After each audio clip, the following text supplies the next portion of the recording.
All right, we're getting ready to start. Good afternoon, everyone. My name is Gerard Robinson. I'm the Vice President for Education at the Advanced Studies and Culture Foundation located in Charlottesville, Virginia. Also a fellow of practice at the Institute for Advanced Studies at the University of Virginia. Welcome to our monthly event sponsored by the Center for Education, Leadership, and Culture. And for those of you who are joining us live, or those of you who are going to watch or listen to this later, you know that every month I bring together some wonderful people across the country to talk about a host of issues related to education, politics, social policy. Well, today we're going to talk about criminal justice reform, about education, about policy, and everything in between. And we're doing this in part because this month is Second Chance Month. It started in 2017 with support by Prison Fellowship. You'll hear more about that later. And with a unanimous resolution supported by members of the US Senate. Recently, like a month ago, President Biden signed a proclamation also supporting Second Chance Month. And so reached out to people who know this issue well on a number of different levels, and really a chance for us to really do a deep dive into a subject that really impacts a lot of us. So with that, I want to say hello to all of you for joining me. Welcome to our first event. All right. So what I'm going to do is I'm going to introduce our speakers in order, and then I'm going to open up with one question, general question they'll all answer. I'll follow through with a number of questions, and then toward the end, we'll have about 10 to 15 minutes where we'll allow people in the viewing audience to use an electronic hand to ask a question. Some people already sent me a question in advance, and so I have some of those ready as well. So I want to welcome Stanley Andrisse, who is the executive director of From Prison Cells to PhD. It's a nonprofit that he actually founded. He's also on the faculty at Howard University Medical School and Georgetown Medical Center. We have Tierney Fairchild, who is the founder, a co-founder, and executive director of Resilience Education, which is a program housed here in Charlottesville, Virginia, that actually works with incarcerated people in Virginia and New York to provide them certificates in business. We have Howard Henderson, who is the founder and director of the Center for Justice Research at Texas Southern University. He's also a professor of justice at that university at the Barbara Jordan Mickey Leland School of Public Affairs. He's also a fellow here at the Institute. We have Heather Rice-Minus, who is the Senior Vice President of Advocacy and Church Mobilization at Prison Fellowship, which is the country's largest Christian organization focused on working with people in prison, their families, and those who are trying to help in the criminal justice space. And last, we have Saritha Steve, who is in Baton Rouge today, who is the founder and executive director of Operation Restoration, which is a nonprofit organization focused on working with girls and women who are impacted by the criminal justice system, particularly those impacted by incarceration, and to work with them to advance a number of economic, social, and educational opportunities for all of them. I've had a chance to interact with all of you at different points in my career, but glad that we can all come together for this conversation. So what I do is always give everyone a chance to learn who is the person you just talked about. Some of us can go to your webpage, take a look at your background, but I really want to know more about your personal journey. How did you get started? What influenced you to become who you are today? And so I'm going to start with you, Stan. Who is Stan, and what's your journey to where you are today? Sure. So first off, thank you for inviting me. Very excited to be here with you all. And thank you to all of you who are joining us. Very excited to share some, in this conversation around Second Chance, as we're in Second Chance Month. So who I am, so I am a formerly incarcerated person with 3 felony convictions who was sentenced to 10 years in prison as a prior and persistent career criminal. I was told by a prosecutor in my early 20s that I had no hope for changing the decisions that I had been making up until that time. And, fast forward some time now, which I'll explain some of that fast forward a little bit later, but I'm now Dr. Stanley Andrisse, as you've introduced me as an endocrinologist, scientist, professor at Howard University, affiliate at Georgetown, formerly at Johns Hopkins. So clearly I've made some changes from what this prosecutor was kind of, laid out for me. And, to speak a little bit to those experiences. So growing up in the Ferguson, Missouri area, I started making some poor decisions at a young age, started selling drugs at a young age, got involved with the legal system at a young age, really got involved with being considered a criminal or a bad person even before I entered the criminal legal system in school, as I was, consistently in detention, suspension, near expulsion, and that those decisions kind of exponentially increased as I started embodying that that person that was kind of laid out for me and many other young Black boys and girls. And again, I found myself in my early 20s sitting in a courtroom facing 20 years to life in prison. And I had this prosecutor painting this picture of me as this terrible person, as this dangerous threat to society. And the judge eventually sentenced me to 10 years in prison. I went into prison really believing everything that was just mentioned and said to me, from this prosecutor. Didn't really, have, didn't really like that person, but I believed what she was saying. I thought she was credible in what she was saying. So I internalized being this bad person, being this criminal, and I went into prison kind of looking to fulfill that prophecy. But I was, fortunate enough to have a mentor step into my life that saw a different trajectory for me. He saw my potential being used differently than I was using it, and he started investing in that. And that tied in with my father losing his battle with type 2 diabetes almost, pretty quickly as I was incarcerated. His health went down, and that was the motivation. The struggle, the emotional challenge of having someone, go through that while you're on the inside was difficult. And I kind of used that as the inspiration to push forward with my education.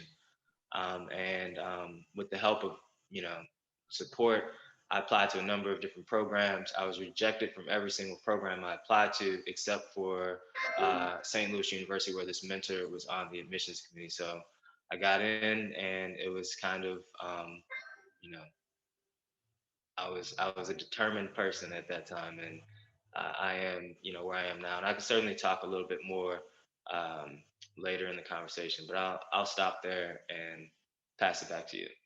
Thank you. And Stan, thank you for opening up your personal story. You didn't have to, and you did.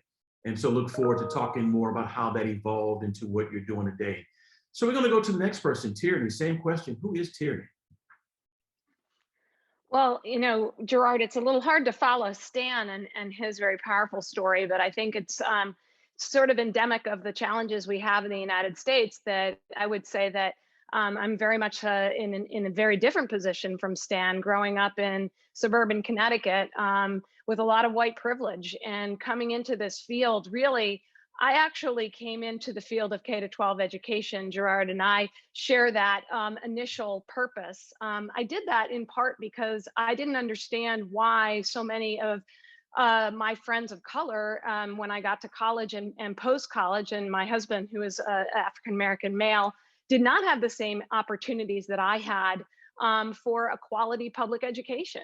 And so I was very determined to become an instrument of being able to have an impact in what was becoming public education reform a number of years back. I actually started and met my husband in retail, working at Saks Fifth Avenue. So I ended up getting an MBA instead of kind of going and teaching.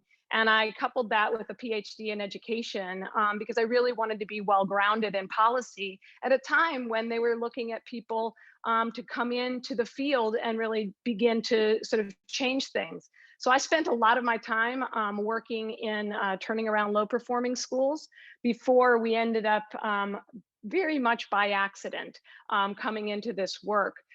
Very quick story, the dean of the Darden School of Business received a letter from an incarcerated man asking him for assistance in his journey back after his felony convictions. He wanted to be a good role model to his teenage son, but he knew that he needed business education, if not to actually start a business. And so he asked the dean, what could you do? And that dean gave my husband, Greg, who is a professor of entrepreneurship and strategy, that letter. And he said, I mean to respond. I don't know what the Darden School has. And in fact, we probably all know, if anybody knows business schools, they had nothing. But Greg had a certificate program in entrepreneurship. He was able to pilot that program with 4 of his MBA students 9 years ago. And the next year, the women's prison said, well, why aren't you at our prison? And so I said to Greg, well, you take the men's prison, I'll take the women's prison. And thus began our journey with then 10 MBA students. And we now are in 5 different facilities here and partnered both with Darden as well as Columbia Business School. And we teach 3 flagship programs in entrepreneurship, business basics, and personal finance. So I look forward to sharing more as we continue this conversation. And Tierney, thank you also for opening up your personal story. You happen to mention Connecticut, Chef O'Neill, history, school finance, integration battles, big in that state. Look forward to more conversations about your work. So a lot of people may know Howard Henderson as professor of justice administration, but who is Howard Henderson to get to that point? Yeah, thanks, Gerard. And I'm elated to be a part of this conversation. You know, I am the oldest of 3 kids, obviously Southern, and I was raised in the 1980s. And so I remember when crack hit the scene and it began to decimate many American cities. And around the late 80s, I noticed a problem. I noticed that many of my friends who were good people were going a different direction than I was going, right? And it's when juvenile detention centers were bursting at the seams and crack cocaine was in its full day. And I had many family members who found themselves incarcerated at a very early age. And I remember this story, and I'll tell this story real quick. A cousin of mine said, hey, I got this thing we can sell and we can buy us some shoes. And I said, I don't know about that. I don't know if I want to take that route. And I didn't even know what crack was, but that's what he showed me at the time. We were 14 years old. And shortly thereafter, he was incarcerated and he's been in and out ever since. But I knew at that point I wanted to understand what this was about. How could a system take people who, for whatever reason, were trying to find a way out of their social condition and turn them into what they perceived to be hardened criminals? What was happening? What was that about? And so I go to college and I major in criminal justice. And a lot of the questions to me were natural because I had lived this experience and I had family members who had been in and out of juvenile from a very early age. So I understood that. Had a professor say, hey, listen, you ever thought about graduate school? And I said, what is that? What do they do? How much money do they make? What kind of jobs do they have? And he said, no, you might want to go because you see this not from a theoretical standpoint, but you have a lived experience with this. And I said, okay, no problem.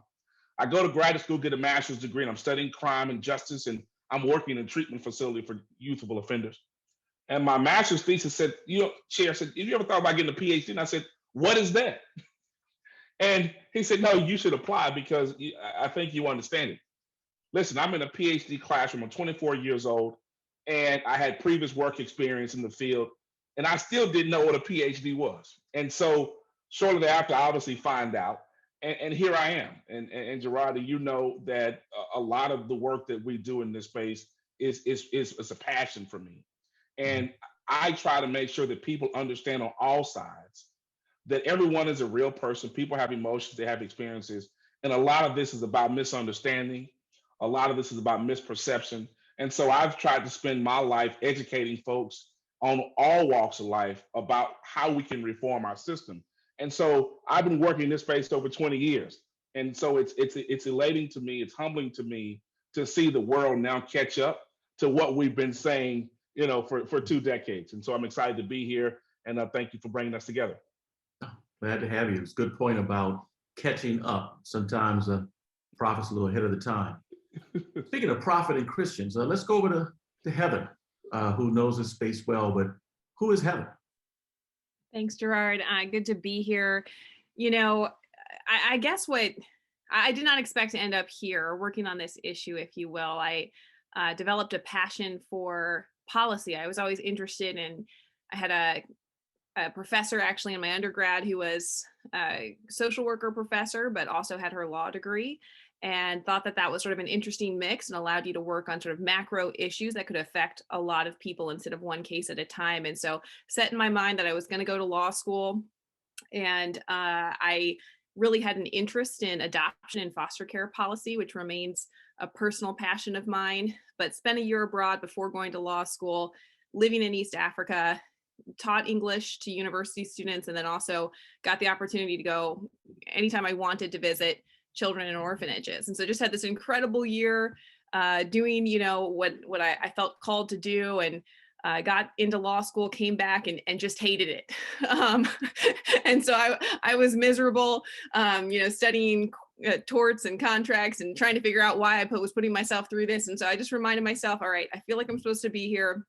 Let me work somewhere that reminds me of why I'm doing this. And so I just started applying to a number of nonprofits. I was raised, in the Northern Virginia area outside of DC. I was going to George Mason for law school. And so started applying to child welfare nonprofits. And then I'd also had a little bit of experience with, in my undergrad, with survivors of torture. And so had applied to the National Religious Campaign Against Torture, who was working on detainee issues at the time, and worked on an event for them, bringing people of faith together to talk about how we treat detainees. And then slowly but surely worked my way into work part-time there. And they were really flexible with my schedule while I was in law school. And so I was able to work part-time. And eventually they opened a portfolio on conditions to prison.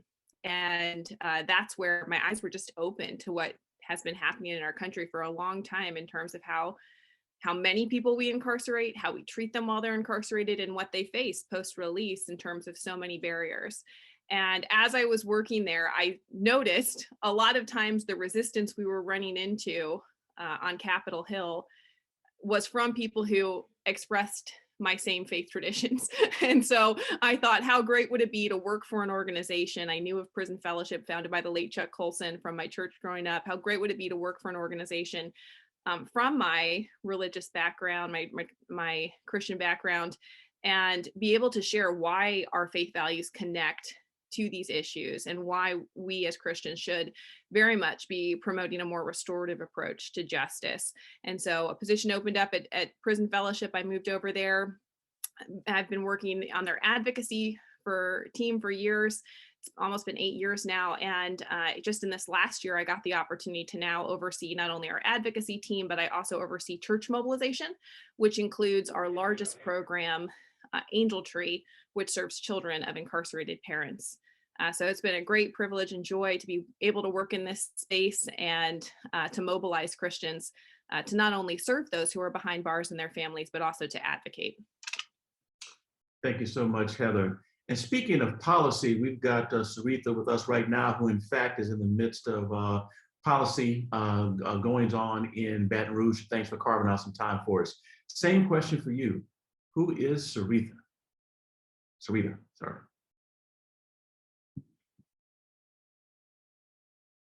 She's connected to audio as we speak. Can you hear me? All right, well, I'll give her, while she's prepping to join, because I saw another piece come forward. Can you hear us now?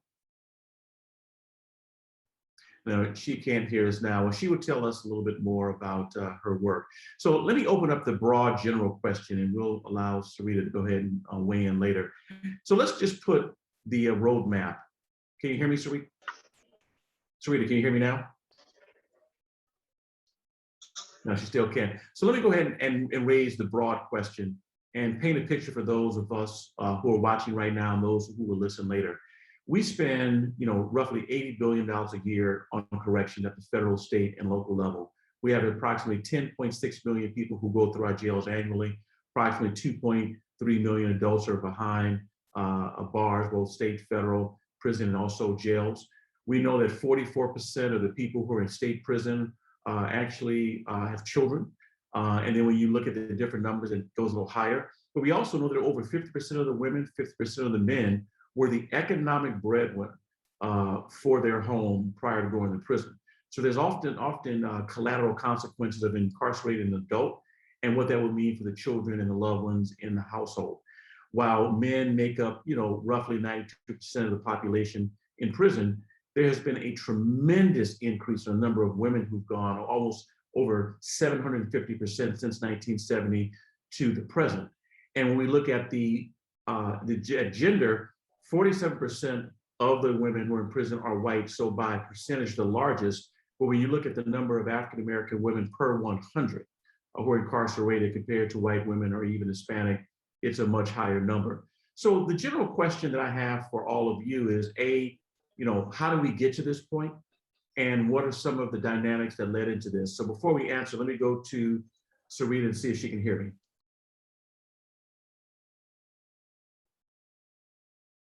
Okay, still no luck. So I'm going to go ahead and open it up and you can weigh into that question as you like. Who wants to go first?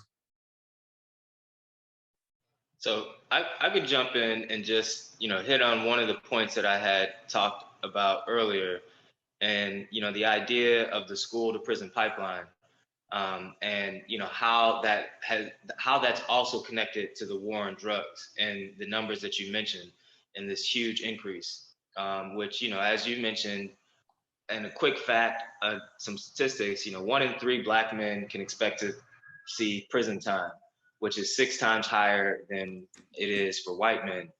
And what you just pointed out, Black women are incarcerated at a rate 6 times out of white women. And, so how do we get there, right?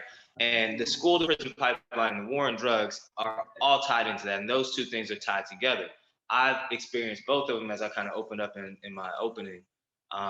But we have moved to this place of criminalizing kids. So we are at this place where, Black and brown boys and girls, and, there's studies that show that as early as 2-year-old Black and brown kids, babies, are being criminalized in their daycares. They're sending babies to suspension and, kicking them out of, expelling them or not expelling, but suspending them out of daycare time. And that's just like, we've literally taken the school to prison pipeline to 2-year-olds. And, I have a 2-year-old daughter. Like, I can't imagine what I would do to to the daycare teacher if they were criminalizing my 2-year-old daughter. Mm-hmm. But we've gotten to this place where, we're over policing certain areas. We're putting, instead of solving a problem in the classroom that is more so the individual may have trouble getting food. The individual may be suffering from, housing insecurity. The individual may be dealing with some educational challenges that need to be addressed from an educational standpoint. But we are treating these as criminal offenses in the classroom. And so, in my case, I was seen as a criminal before I ever had any type of criminal legal system involvement. But in the classroom, I was, seen as the bad person. And for me, as a young kid, brain not fully developed yet, the teachers saw me as a bad person. But then my peers kind of, saw my risk-taking as, something that was appealing, admirable, something that made me seem more popular. So you have this like double-edged thing going on where, the teachers are calling me a bad person. My peers see it differently. And that just, from my experience, led into more risky type behaviors. And, it didn't seem like school wanted me. So I was accepted more in this atmosphere. It's interesting you bring up the point about your peers seeing your activity. Some teachers or some adults could see that as you being, disruptive. But in other communities, you would be a disruptor called an entrepreneur. They would respond to that very differently. Who else wants to weigh in on this part? Gerard, I think, given the history of this country, right, and the role of education, the role of class, the criminal justice system kind of morphed into this apparatus that was used to dump everything that we didn't know how to deal with into. Hmm. And unfortunately, when you talk about, as Stanley just mentioned, you know, the school to prison pipeline, we understand what that means, what that looks like, the outcomes of that. But when you talk about economic inequality, when you talk about housing insecurities, when you talk about mental health, for example, all of those funnel into the criminal justice system because we haven't adequately built systems to deal with those issues in other spaces. And so they just dump them all in there. And then you add on top of that biases that people may have, particularly when you talk about police activity and how that funnels individuals into the system. We don't think of the criminal justice system as a system. We tend to focus on one section at a time, not realizing that one feeds into the other and they work in unison, right? And there are natural checks and balances that don't necessarily work. But then you also have a local criminal justice system and you have a federal system, two different systems, and they operate totally different. And they have different decisions that are made in one space or the other. And so I think that, you know, the conversations that we're having today, and I really appreciate you having the title, you know, Second Chance Month, but you talked about people, institutions, and criminal justice reform. I think that we should take this opportunity to recognize what these institutions actually are, right? And I appreciate you doing that, but also how they feed off of each other to create a system whereby people they seem to not have an opportunity to overcome or get out of the system, right? It's sort of like walking into a maze, and we put these roadblocks up in people's way where they can't make it out, to the point where, as we know, you know, in the reentry space, you know, it's so difficult for people to make it out when they've had this experience, and it should be the other way around. I just think that we have to begin to, you know, deconstruct how these roadblocks have been put in people's way so that people can have an opportunity to at least be free. Thank you. So, Sarita, you joining us? Okay, can't hear you. We're glad that we're one step closer. We can definitely see your face. I think you just need to. Yep, we can hear you now. So again, did I introduce you? Thank you again for joining us. I asked a general question, but now that we have you one-on-one, I'm gonna ask you the same question. Who is Sarita, and how did you come to the point of who you are now? So Sarita is definitely a woman, like a great friend. I like to think that I'm a good daughter. And I am also the executive director of Operation Restoration, which is an organization that I founded that focuses on formerly and currently incarcerated women and girls. I also am a clinical laboratory scientist, so I have many hats that I interchangeably wear from time to time. But the most important thing is that I am definitely very deep into the work of helping formerly and currently incarcerated women and girls. 1 second. Let's all of us mute, and that way we'll be able to hear Sarita better.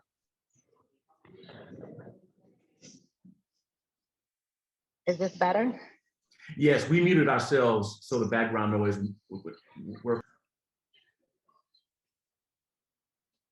yeah, you can continue. Okay. So definitely knee deep into the work of currently and formerly incarcerated girls and working to an abolitionist state and mind frame as it relates to the incarceration of all women and girls. My story is that at the age of 19, I was sentenced to 10 years in federal prison, 20 years in state prison, and $1.9 million in restitution, all for the same crime. And just really understanding the punitive nature of my sentence, and not really at that age understanding the ramifications that that sentence would have on the rest of my life. Just in 2021, January of 2021, I was given a full presidential pardon by the outgoing administration on the last day, at the last hour, pretty much. And what that did was it really took off the burden of having the federal conviction as well as the restitution, which had been something that had been plaguing me for, the last 20 plus years. I definitely think that for me, it's very important that no other woman has to go through the dehumanization and choosing between taking care of her family or, making amends to the government or the state, federal or state government. at the expense of her family after she has already given her time, and really removing as many barriers and collateral consequences to a felony conviction is definitely been my driving force for the last few years. And Sarita, thanks so much for opening up your personal story. You didn't have to, so thanks for sharing that with us. We're going to do a deeper dive into some of the work you're doing with women and girls in New Orleans when we come back to the individual question.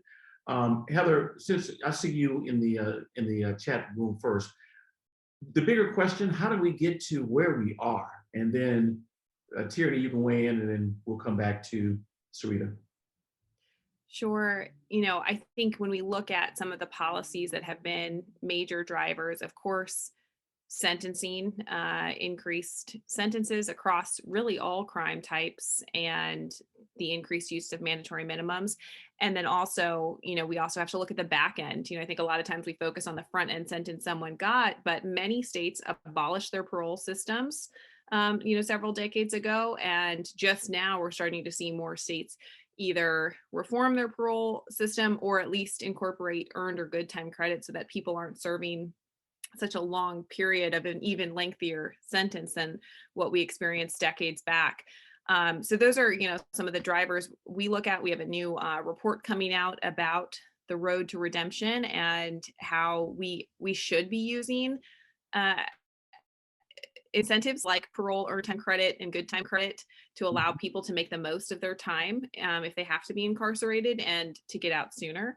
And that it's really a shame that a lot of states have kind of walked back from that in our eyes. And then, we talked quite a bit about the various structures that contribute to the racial disparities and how it's really not just about the criminal justice system. It's also about the education system, housing access, all these other pieces that play a role. But, even today, 2021, on our federal agenda this year, our top priority right now is eliminating the still existing disparity between how we punish crack versus powder cocaine. So Howard, I thought it was so interesting you're talking about just your life story and how you saw this impacting the community and the friends you were surrounded with in the 80s. And even today, although we've all seen the data and recognize that there's really no chemical difference, there's no rational reason we punish these two types of drugs differently, we still have a disparity of 18-1 in terms of the amount of powder cocaine compared to crack cocaine you can have to get the same sentence. And so that's one of the things we're still working on. And it's just, on its face, I think has, some major racial implications. And then there are other things that I think are harder to connect directly to the racial disparities, but certainly have broad and lasting impact on communities of color. But if we can't fix crack and powder cocaine, for heaven's sakes, where are we? It's 2021. So there's some legislation out now that's gaining bipartisan support called the Equal Act. But that's one plug I'd give at the federal level. And luckily about 40 states have changed and have an equal punishing structure for crack and powder cocaine. Thank you, Heather. Tierney. Well, in addition to all of the policies, that need to change, it's really just hard not to see the role that systemic racism, unfortunately, in our country has played. Because if today you are a Black and brown person, it doesn't matter what your income level is. There's still the same risks out in the community with the police and with other in living your life in many different ways. And so I think I go back, Gerard, to our time in K-12, right?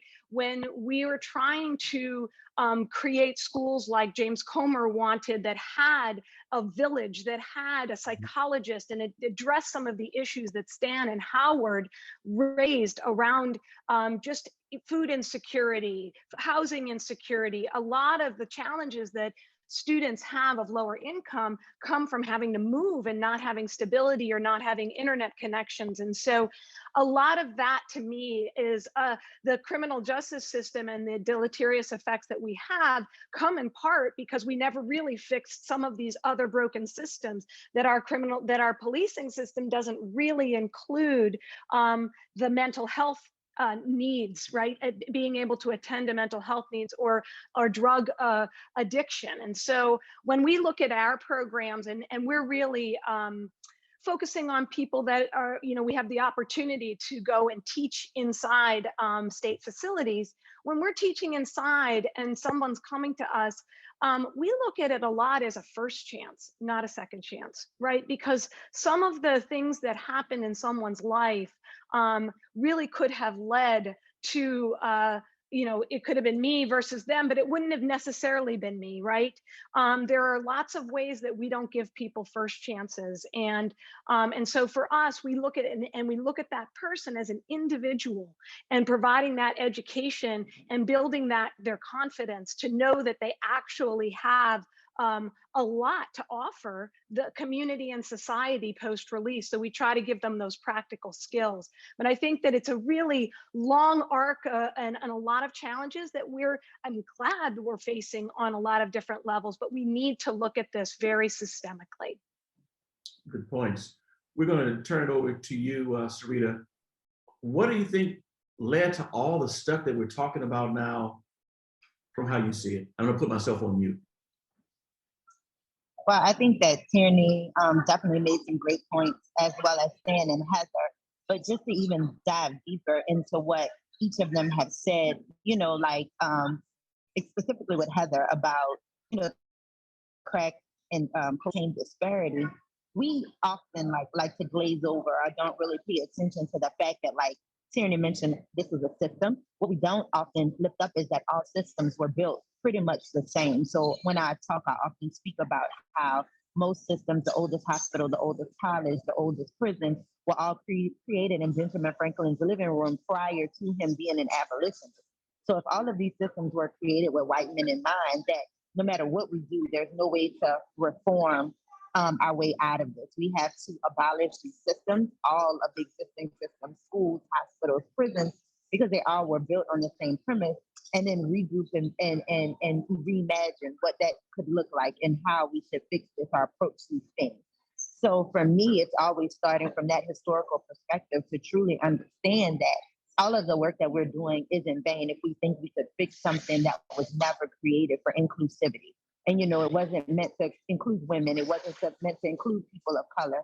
And if we start looking at it at that perspective, you will truly begin to chip away at the racial systemic oppression of Black and brown folks, and also the oppression of, gender and gender biases and all of those things, because these systems were never created with inclusivity in mind.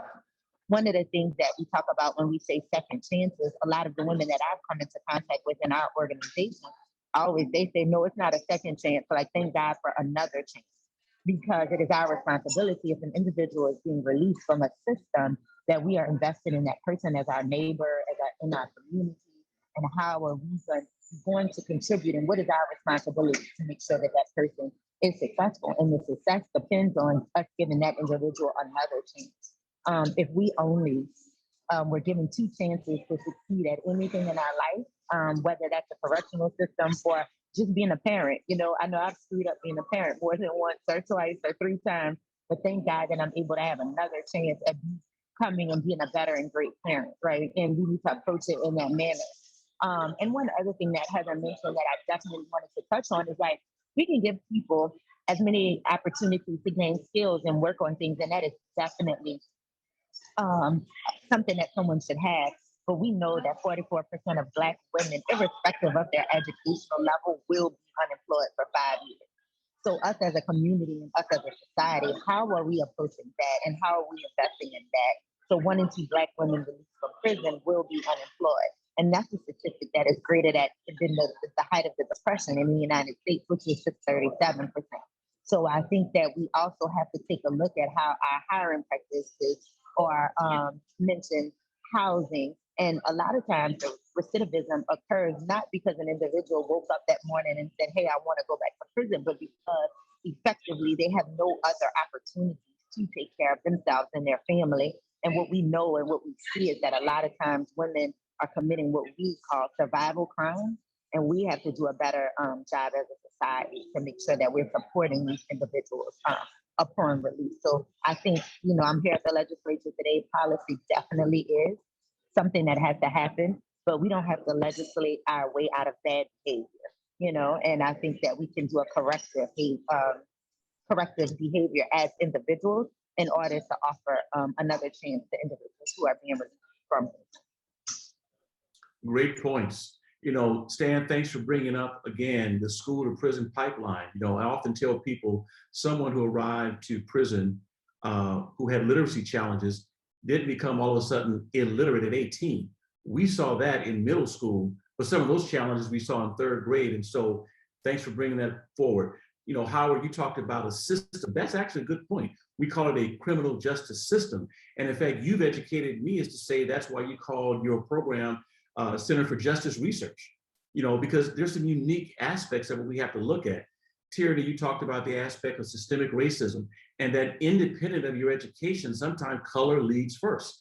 I'm not going to mention this person's name because if I did, everyone listening will know this is an African-American man with a PhD who's got high visibility, corporate and public boards. I know for a fact that he has still recently been stopped by the police because of the type of car he drives and the neighborhood he lives in.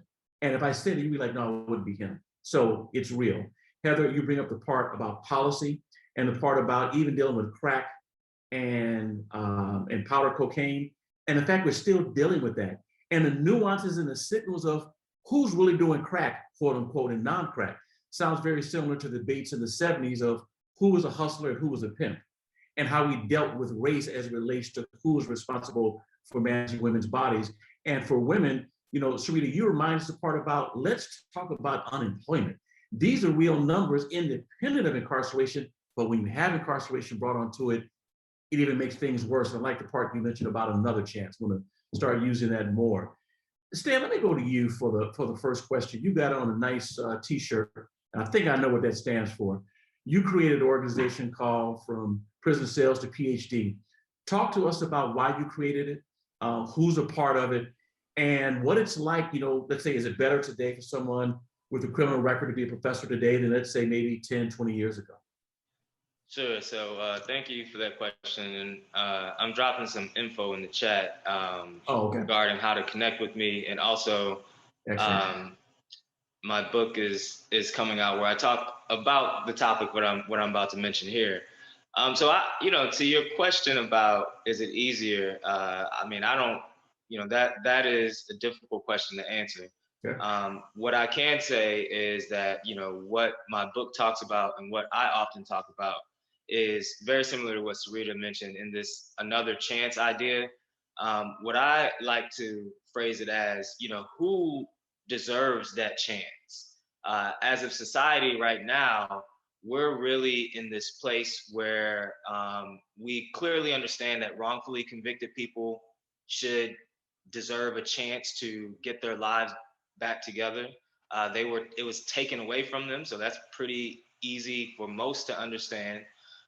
We're coming to a place where we understand that addiction should be handled differently than incarcerating individuals. They should be getting, medical help. So we have an understanding of giving people that have that issue another chance. Where we're not quite at is giving people another chance that were to some considered to be bad people. Mm-hmm. And for me, and what I talk about and what my book talks about is this idea of trying to help people understand true change and trying to get people to understand that change is possible, and trying to promote the idea that for me, we were teenagers. This was teenage Stan that was doing these things. The adult Stan behaves very differently. And if I ask anyone of this call or any human being, That's just the way that we were built. That our brain is not fully developed until our mid-20s. So if you ask any human being, the decisions that they're making as a teen is different than the way they're as an adult. So to answer your question exactly is difficult because we don't really have that data to say. I do believe that we're, the work that all of us do, and particularly Sarita and I, and this idea of accessing, creating access to higher education, I do think that there's been clear policy trails that show that we're creating access to higher education. The job piece is another branch that we're looking to jump into to see if people are able to get jobs after they, get that higher education. But really, I think the work, again, is the base of what I am really trying to do is get people to change their perspective of who is deserving of that chance. And I really hope, to really get people to understand if, some of the things that I did was as a youth were, things that were bad, but that doesn't mean that that is who I am. And clearly from where I am now, there's this possibility and ability for change. So that's really what I hope for folks to see, is that there is this possibility for change, and we need to be seeing things differently to give more people opportunities. When you did it, they called it, youthful bad behavior. Other people do it, they call it youthful indiscretion. Let me kick it over to Sarita. I see she has her hand up. I just really wanted to add to Stan's point of about trying to convince people about who deserves another chance. I think what we fail to also address is that a lot of times people who commit crimes or get in trouble or have addictions all have a common thread, which is trauma, that they've experienced some type of trauma that led them to this behavior. And what I often try to remind people is, like, the left side of my brain and the right side of my brain didn't have a conversation to say, how is my trauma going to show up today? Is it going to show up in an addictive behavior? Is it going to show up in a violent or a non-violent way? Your trauma just expresses itself in whichever way you fit to get it out. And I think that if we understand that on its basic level, we will get away from this notion that you have bad people versus good people. I think that innately we're all born good people who make bad choices or bad decisions. And that is guided and influenced by your environment and the things that you've experienced growing up. Now, you do have some people who just, for whatever reason, from the day that they're born, and science tells us chemical imbalances is something totally different. That's a mental health issue. So we also need to stop criminalizing mental health issues as well. But just really wanted to add to the fact that, trauma dictates how we show up at different times and stages in our life. Let's stay with you, Sarita, since you've talked about some of the dynamics here. You and Stan are both entrepreneurs. You created nonprofit organizations. Talk to us about the aha moment where you said, you know what, I'm going to create Operation Restoration. And then talk about, we talk about higher ed and the challenges that people have getting to higher ed. You said, let's not talk about this, let's do something. Tell us about the role you played in that in making Louisiana first at something. So definitely, I'll start with the entrepreneurship portion of it. I think a lot of time is, my mom used to always say that necessity is the mother of all invention. And from day one, the reason why I decided to give back is because it was necessary to women who were being released. Because I knew what that felt like upon my release, not having access to services or having someone to walk me through the process and really feeling how, isolating that could be. You're already being released into a society that doesn't resemble the society you left. No one that you're being released to understands what you're going through. You can't communicate with your family that you've built on the inside because that's against the law. So the whole process of re-entering is very isolating. I started Operation Restoration when I understood that I could. I didn't know that you could formalize and make a nonprofit in order to help folks. Basically what I knew about a nonprofit was my church. I knew the church was a nonprofit. Nobody ever sat me down and said, hey, Tulane University is also a nonprofit. This is a nonprofit, and you can build your nonprofit in this manner. So instead of building a nonprofit in a manner that resembled the church, I wanted to build a nonprofit in a manner that resembled an institution that was very well resourced and that could outlive the person who founded the organization. So that is the path that, I'm on, and I know that Stan is currently on as well. The second thing that you mentioned about the access to higher education, what a lot of people don't understand is that when someone is actually sentenced, they don't tell you about all of the other things that you are effectively denied, like all of your constitutional rights, your right to education, your right to housing, your right to bear arms, in most states, your right to vote. They don't talk about those things. So when you're released and you realize that you don't have access to these things, that is also a very, a moment where you're like, oh my God, what am I supposed to do? Because I didn't know I was denied all of these things. So when I applied to college and effectively was denied entrance into the University of New Orleans due to my criminal conviction, I never even knew that was a possibility. So it set me back 2 years. And when I finally decided to reapply and just uncheck the box and was accepted, I knew at that moment that it was wrong and I needed to do something about it. So when we decided to bring the legislation forward in 2018, we pulled states that were already working on that legislation or have had worked on that legislation in the past. And what we realized is no one had passed it yet. Stan was in the midst of his bill in Maryland. And we often joke about who actually was first. I was signed into law first, so we were first, but I have to give a whole lot of credit to Stan because a lot of the legislation that was written in the other states really influenced the bill that we worked on here. And once ours was passed and then Stan's was passed, we decided to start working together to get it passed in other states. Through some work that we did with the Unlock Higher Ed Coalition, as well as just individually of talking about our stories and how hard it was to get into school. And I think that, if you're going to deny someone education, and I don't even really like to tie education to recidivism, but we do know that if you allow somebody just to step foot on a college campus, the likelihood of them going back to prison is about 20%.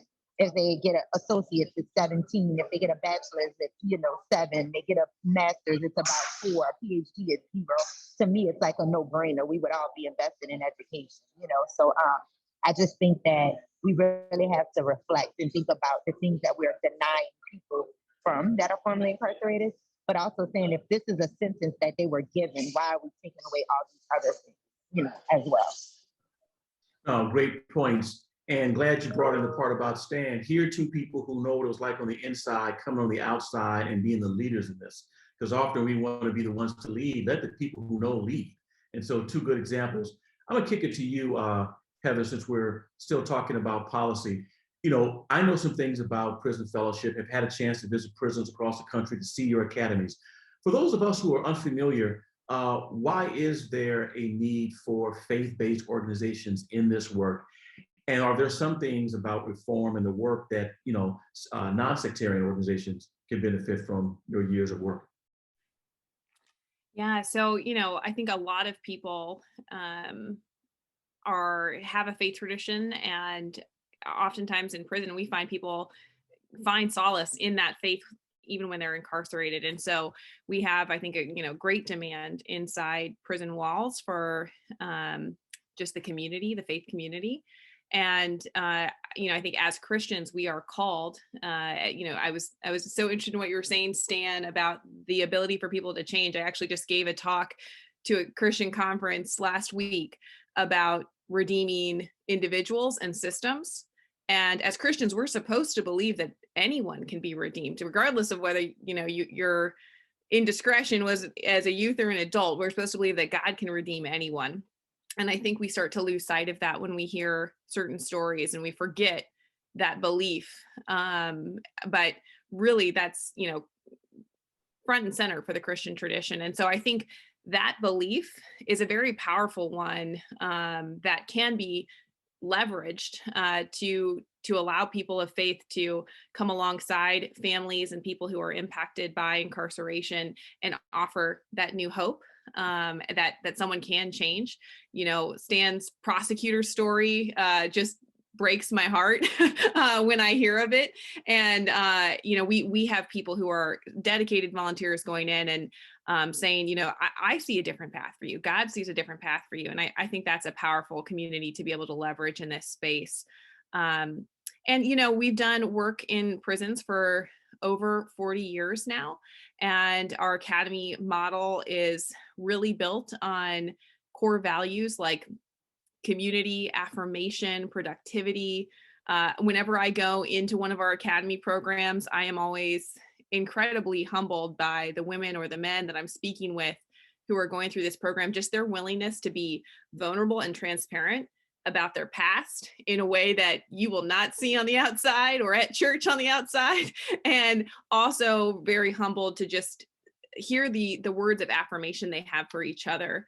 And so the communities we're building through these academies across the country, so over 100 of them now, are just incredibly strong, and there's something powerful about them in the prison context that I don't really see even existing on the outside. And I think it's because there's such unlocked potential in the people that are in prison walls. And I think when people have the ability to be transparent and vulnerable and to shed a lot of the things we have outside, there's just such a strong community built there. And we've seen so many of the graduates of our academy go on to do incredible things. We have our academies are open to anyone of any faith or no faith at all. They're also open to anyone of any sentence. And so we welcome people who have life sentences. And we actually have a lot of people with life sentences who go through the academy program. And we see value in that because they become culture changers inside the walls. And those are communities too, even if someone's never coming home.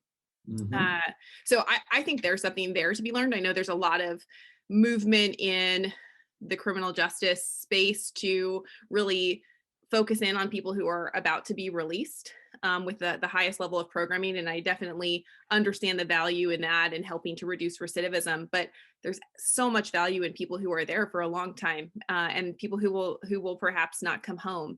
And they can actually be culture shapers and changers inside the walls too. And so that's something I think from our programs, I would hope other sectarian organizations would consider as well. Good point. Tierney, you mentioned early on board, you and your husband helped found the organization. Both of you have PhDs, you're working at the University of Virginia, you have some of the best students in the country. For a number of people, they said, listen, I feel good where I am, this is my service. You decided to expand based in part on that letter.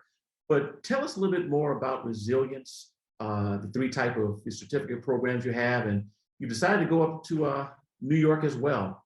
Walk us through what you do and why you do it. Well, thanks, Gerard. And it is really an honor to be alongside these panelists today and in your incredible work in this field. Because having come by this really quite by accidentally, I wasn't really planning to move from what was, I think, a cousin of this work, as we've all said, public education reform and ensuring that people have high quality education was really where I landed. But you know, when Greg came home, I have 3 children, and when Greg was coming home every Tuesday and Thursday night after that first program that he was teaching these men in the Dillon Correctional Facility and telling me the stories of those 17 men and them engaging in the same way we teach at Darden, this case study, Socratic method. We use these business case studies. Heather will be interested to know that Greg and I wrote 6 case studies for Prison Fellowship and the Wardens Exchange on some really incredible wardens who were transforming their facilities. We went to Angola and out to Salinas Valley in California. And that kind of gave us a real grounding in the actual growth of what we might call the prison industrial complex here in America, to see where what was really happening across the country. So we had that in the back of our minds, but I was really moved by the stories of the individuals that Greg was talking about. Of that group of 17, 14 got their certificate from the Darden School of Business and Entrepreneurship that year. And actually that next year when we went to the women's facility, again, another 20 students came into our program. But we added these other curricula on, Gerard, in part because of some of the things that Sarita and others have said. We found that women, many may know, about 60% of women are victims of intimate partner violence when they're incarcerated. And so we added a financial literacy curriculum, which we call financial capability, in part to be able to share how the system of personal finance works, how how does consumer products, how do you navigate those? And so we built a 20-case curriculum on that ends with a personal financial plan. And then we added on the third program in sort of what we call Foundations of Business. And that was essentially learning from our students everything we kind of forgot in the original two curricula, right? Because people were incarcerated for long periods of time, they didn't really understand. Many of our students went in as juveniles and didn't understand how the internet worked, how e-commerce worked, how marketing is now online. And so we added that and negotiations and a lot of other interviewing skills and really focusing on employability. And so that's kind of how we got started in Virginia. And a colleague of Greg's up at Columbia said, what you're doing in Virginia is great. I run an entrepreneurship center at Columbia Business School. Could we bring it up there? And so we developed the tools to be able to, what I like to say, take a business school to prison. Business schools and prison facilities it's not easy to make that match. And we like to say that it's important to get business people involved in this problem. I find that I was not very knowledgeable about the challenges that formerly incarcerated people would be facing in the marketplace. So by using MBA students as our instructors, and I will just tell you, we have an all-time high. We have an application process now, all-time high of 55 MBA students want to go teach in prison in the fall. That's about 17% of the second-year class of the Darden School of Business here at UVA. So you're thinking about this and you're realizing that, wait, people actually do want to understand more. And they, as business people, that's where we're looking now is what's the post-release support we can give? How do we reconnect our graduates? Now we have 200 coming out with their MBAs that taught them, and how to create the right type of mentoring that allows them to activate their futures, whether it's to deal with what Sarita was saying in how many women are not getting jobs. The same issues, the issues that people who are formerly incarcerated face in the marketplace are huge. And so we like to think that the benefits that we're giving are both sides. We're trying to change the hearts and minds of business people as well. That's an impressive number in terms of the number of MBA students who, when I'm sure when they applied, were not thinking that one day during my 2-year program, I'm going to work in a prison. That's actually impressive. Let me kick it over to you, Howard. You have a Center for Justice Research. You get a chance to work with graduate students, faculty. You're in Harris County, 4th largest, I guess, area in the country. A lot of criminal justice challenges you're dealing with. What made you, the aha moment, say, I want to create a center to deal with this when you could have continued down the path of teaching only? Yeah, I think, as I stated earlier, given my upbringing, I knew that there were solutions that weren't being utilized.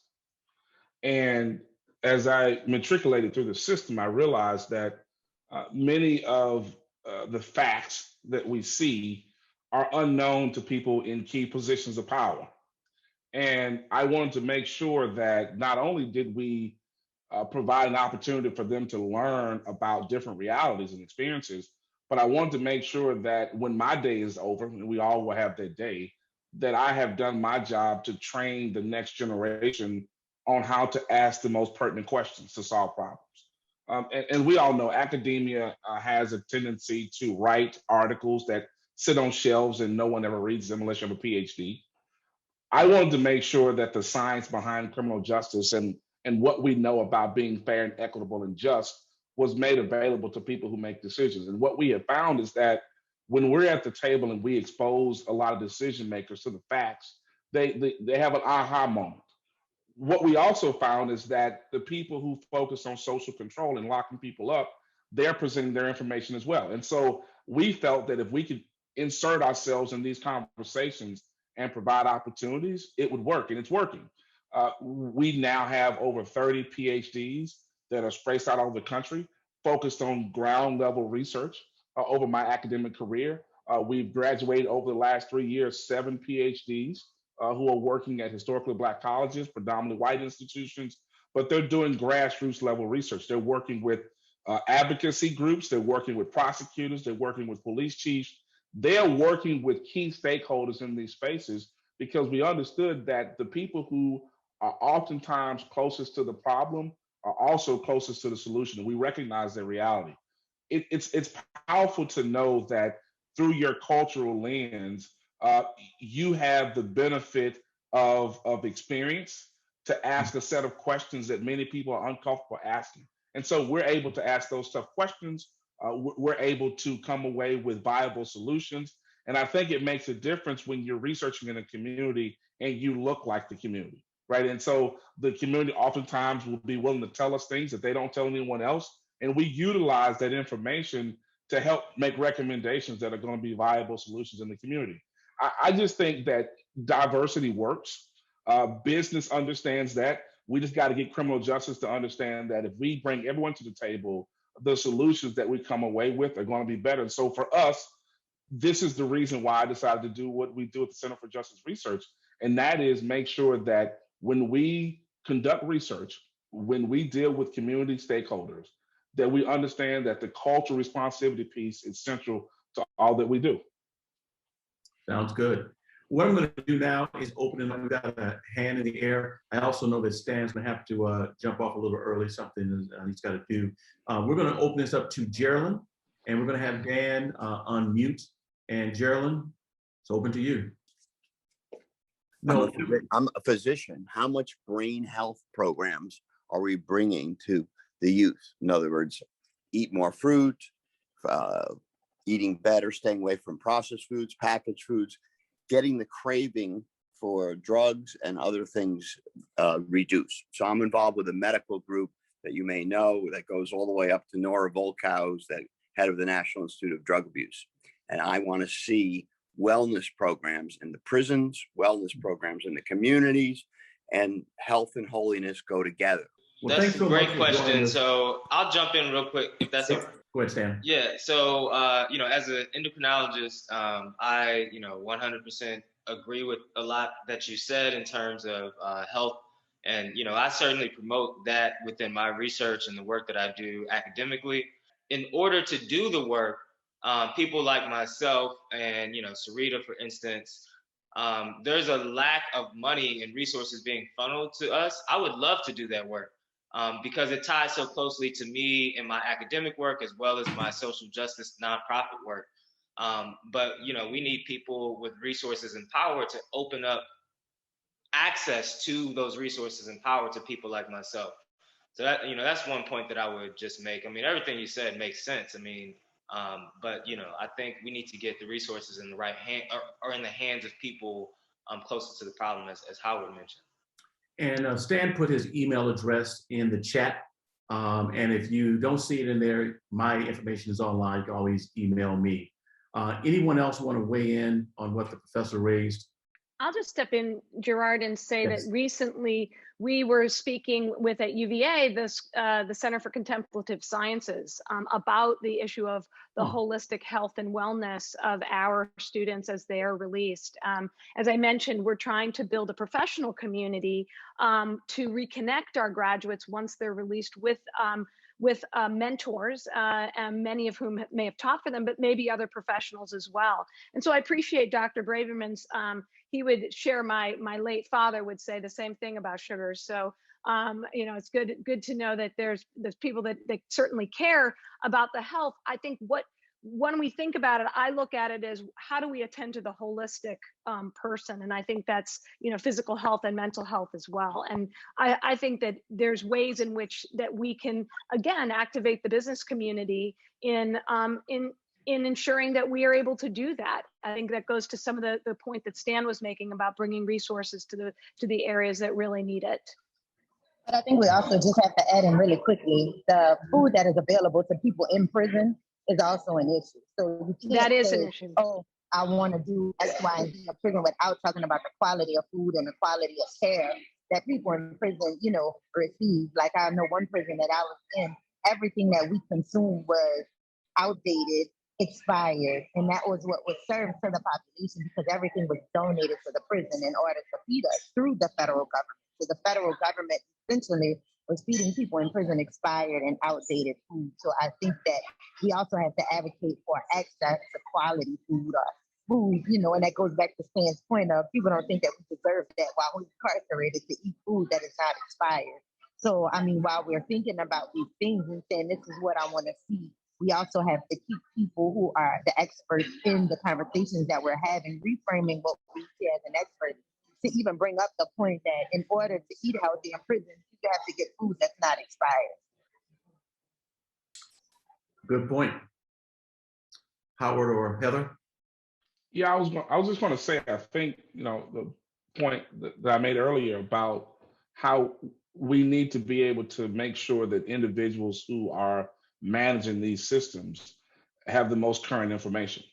And a lot of this information that we're talking about is not made readily available to people who are running day to day managing these spaces. There are lobbyists who are pushing for their agenda, but the healthy agenda, the public health agenda, even though it's been there for some time, moving that into the criminal justice space is a new reality. And I think we need to do a better job of making sure that this information is packaged the way it needs to be packaged so that people can at least say they're aware of it and we can push in the right direction. Some good things come to an end. We're toward the end of the event. And so first of all, thank all of you for the work you're doing. Thank you, Sarita, for reminding us about the incarceration, its impact upon girls and women. Women at one point were girls, and there are a lot of dynamics that take place. You decide as an entrepreneur to open up an organization to focus on that, but also to be involved in public policy. And in fact, a couple of women who are in your program have 2 essays in the recent report, very powerful stories about what they're doing. So thank you for what you do. Stan, thanks so much for helping close the gap between reality and rhetoric as to what we say we think of young people and what we really believe of young people, and using your personal example to show that you can move beyond the expectations of other people. And now you're in a position also of power and authority where you're bringing in other people with PhDs who are studying in graduate school to say, let's move to the next level. So thank you for your entrepreneurship. Tierney, thank you for the work that you do. Thank you for the tough conversations you're having. Thank you for reminding us about the role business has to play in this. If business or businesses are to be good corporate partners, part of this is also making sure that they hire people who have criminal records. JP Morgan recently announced as part of a coalition who are going to do a better job to figure out how to work with people who have it and to help people try to work with, not expunge always, but work with trying to change and manage how we do that. Johnny Taylor, who's the president and CEO of SHRM, Human Resource Managers, he's a part of a group that did research and identified what C-level HR people say they want to do. So business has a role to play. Howard, I want to thank you for continuing the intellectual work, even going back to the work of W.E.B. Du Bois, who many people, when they think about his work, forget he also talked about criminal justice. And to be able to say we have to take the intellectual approach, using people often closest to it, to be the biggest eyes, ears, and brains for it. And the fact, and in fact, I know some of your students, and you having placed one of your PhD students as a director of research for Harris County, and for the work they're doing is just magnificent. So thank you for continuing the intellectual tradition and for doing that work, particularly at HBCU. Heather, thank you so much for the work that you do, not only with the work you do with faith-based organizations, but as you say, you're working across the line. Also for the role that you play in the business community, but the role that you've played in making this a bipartisan issue. It's not just a right or a left. We're talking about people who were left behind, sometimes not for the right things. And so thank you for the work that you're doing inside and outside of prison. Again, my name is Gerard Robinson. We get together every month with wonderful people like this. Thank you for joining me for another session with the Center for Education, Leadership, and Culture. This is Second Chance Month, but taking something away, what Sarita said, as we move on to another month, because this shouldn't be the only month, just like with Black History Month. It's just not one month, it's just one moment to celebrate. Let's continue to do the work we do to give people another chance. And with that, thank you and have a great day.